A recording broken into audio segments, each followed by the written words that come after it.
May mga naging plano na po kami dito. Ayusin muna po namin yung magiging daan para pagpasok po ng dump truck. Tuloy-tuloy na po hanggang doon sa may dulo. Para po hindi po nababalaho yung pong dump truck pag dumadating po dito. Sana maging okay po ang ating pong mga minimitit pinapangarap. Thank you, Lord!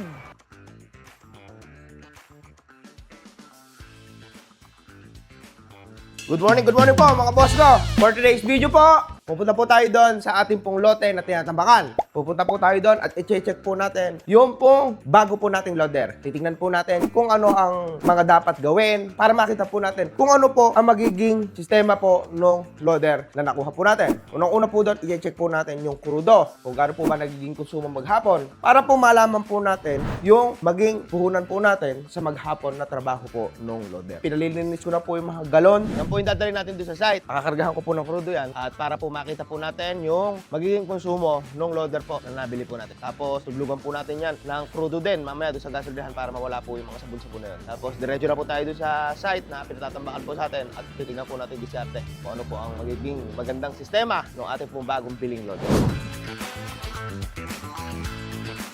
Para yung po yung palalagyan ko ng krudo at dadaling ko po doon sa mismong site. Eto, mag-isa ako ngayon na nagbibideo dahil yung pong aking pong kasama na video cameraman ng aking pong editor ay nag-day po kahapon. May mamaya pa lang po siya dadating. So ako po muna po ang magbibideo at ipakikita ko po ang hanap buhay para may mga idea din po sa mga nagtatanong paano pong patabuhin ang ganitong hanap buhay. Maraming salamat po sa inyo lahat at magandang umaga po. Let's go na! Driving na po tayo. Diretso na po tayo sa site. Kapag naman po okay na yon, nakita natin na maganda performance, walang problema, na-check natin mabuti, pwede na tayong umuwi at ayusin naman natin yung hanapbuhay natin dito sa bodega dahil kailangan na rin pong magkarga ng mga 10-wheeler kasi unloading na po sila sa kanila pong pinuntahan. Uwi po dito yon, maglo-load po kami kaya asikasuhin din po natin yon mamaya. Ngayon, eto, dito muna po tayo, babaybay muna po tayo. Karga muna po tayo dito sa Cleantech. Clean na, mababa pa ang presyo. Kaya okay na okay dito. Yung mga truck laging dito nagpapakarga kasi may mga points sila na naiipon. May mga sabong kasi yan kanina, sinabon namin.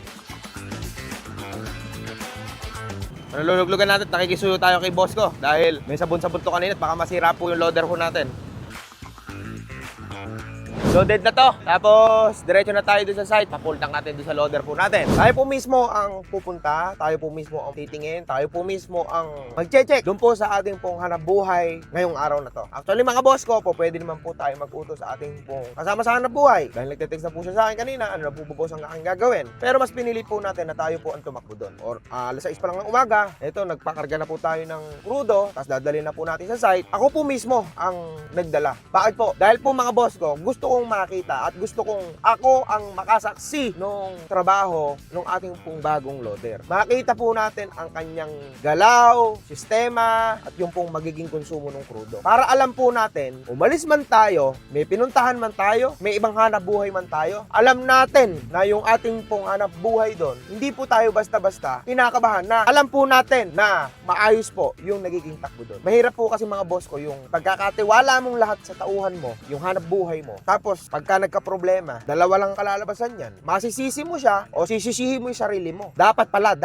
Yun ang sabihin mo. Dapat pala, pinuntahan ko. Dapat pala, ako pala ang nagsimula. Dapat pala, chinek ko muna. Dapat pala, yung operator, kinausap ko muna. Yun mga boss, ang pwedeng mga mangyari. Kaya ako po mismo mga boss ko, ang pupunta doon sa unit. Ang tawag ko po kanina sa operator, huwag ka muna mag-i-start, hintayin mo muna ako, huwag ka munang gagalaw, kasi magto-toolbox meeting muna po kami. Doon, site, pangalawa, bibilinan ko siya doon sa kanyang equipment at para makita po natin yung magiging konsumo sa maghapon na trabaho. Ganun lang po mga boss ko. Yun lang po yung aking nga pong pinanghahawakan. Yun po yung diskarte ko sa akin pong hanap buhay. Kapag alam ko ng baga sa dagat, kalmado na yan. At alam mo na kaya na ng barko, kaya na ng maganda na sistema, kalmado na ang sistema, makakatulog ka sa gabi ng maayos na hindi ka nagkakaba-kaba. Makakakain ka ng maayos, ng tuloy-tuloy. Kasi alam mo sa sarili mo, yung pinasok mo, tumatakbo ng okay. Kaya ito mga boss ko, tsaga-tsaga lang po tayo. Sana nga, eto, dahil pangarap ko po ito At lahat po ng ating mga pangarap, matutupad po natin. Basta magtiwala lang po tayo sa taas. Drive muna po ako at mag-iingat po tayo lahat. Maraming salamat.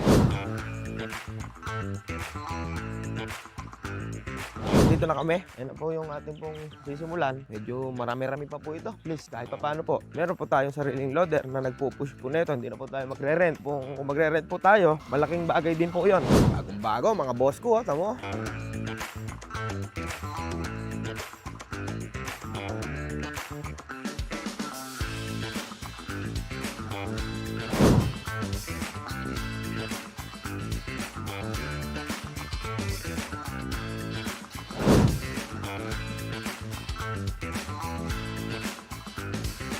medyo nabitin po yung dala nating crudo. Kesa po magpaarga po ulit tayo sa crudo, magsasali-sali na naman po tayo. Pinadala ko na po dito sa gas station. Si Kuya, ang ating pong taga-puno ng ating pong loader. Ayan o, swerte yan, swerte ha. Okay, start na po kami. May mga naging plano na po kami dito. Ayusin muna po namin yung magiging daan para pagpasok po ng dump truck. Tuloy-tuloy na po hanggang doon sa may dulo. Para po hindi po nababalaho yung pong dump truck pag dumadating po dito. Sana maging okay po ang ating pong mga minimiti at pinapangarap. Thank you, Lord!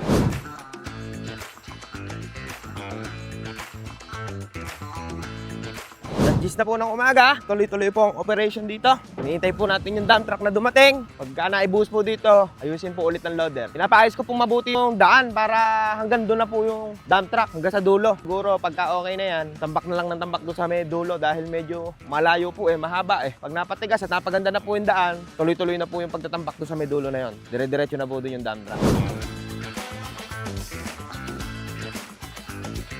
Salian muna po tayo dito. Ito, ulam natin dito. Dinakdakan, binili po natin dyan sa labasan. Hanggat iniintay po natin yung ating pong driver ng dump truck. Ito na po yung status. Naayos na po namin yung daan. Mamaya po ulit, bababa ulit yan yung isang load. Tapos, kakalat po ulit natin dahan-dahan. Hanggang makarating na po sila doon sa dulo. Pinapatigas lang po natin yung daan. Pangalawa. Medyo nagtagal lang tayo kanina sa quarry dahil yung operator po natin, medyo may ginawa lang po. Tapos ito, dito tuloy-tuloy lang po tayo dito. Ang plano namin, kalahati dito, tapos ididiretso na natin ang kalahati doon sa may dulo. Ito, natapos na po tayo maghapon. At tinignan po natin yung galaw ng ating pong bagong loader. Ayun na po, yung nagawa po natin dito ngayon maghapon. Pahinga na din po yung dump truck. Dadalhin ko po ulit yung loader doon ulit sa may gasoline station. At medyo may malapit naman po dito para makita po natin yung naging konsumo niya sa maghapon na to. Pakita ko po sa inyo yung pong gawin na yun para po makita nyo po yung ginawa na po namin dito. Dito po tayo sa bandang likod. Kapag lagay na po tayo dito, napusa rin po ng loader. Ito po yung daan niya. Medyo marami-rami pa po ito. Ayan po. Ang plano bukas, ayusin ang daan para yung pong dump truck, maidiretso po natin dito sa dulo. Kasi medyo nababalaho po dun sa may gawing gitna po na yon. Pero sa ngayon po, okay naman po ang naging proseso at dahan-dahan po natin itong natatambakan at naiaayos po yung request po ng may-ari. Kaya po mga boss ko, sa lahat po ng mga gusto magpatambak na kailangan po ng aggregate, PM nyo lang po ako. Ito po ang ating pong page. Magpapa-crudo na po kami sa gasoline station para makita na po natin yung ating pong naging konsumo sa maghapong ito. Maraming salamat po sa inyo lahat. So, naipapasok na yung 4-wheel. Dati hindi po kaya ipasok dito yung sasakyan. Itataas po natin ito dahil yun po ang request ng ating pong kliyente.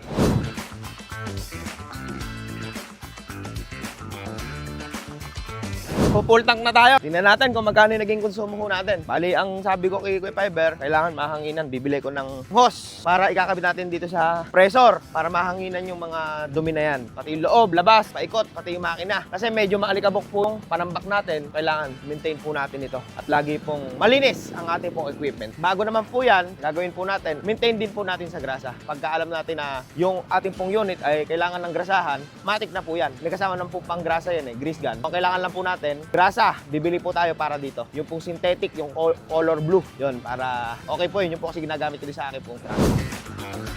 Maraming salamat po sa lahat ng nanonood ng aking vlog. Ito po, maghapon po tayong nasa trabaho. Binantayan po natin ang ating pong bagong loader.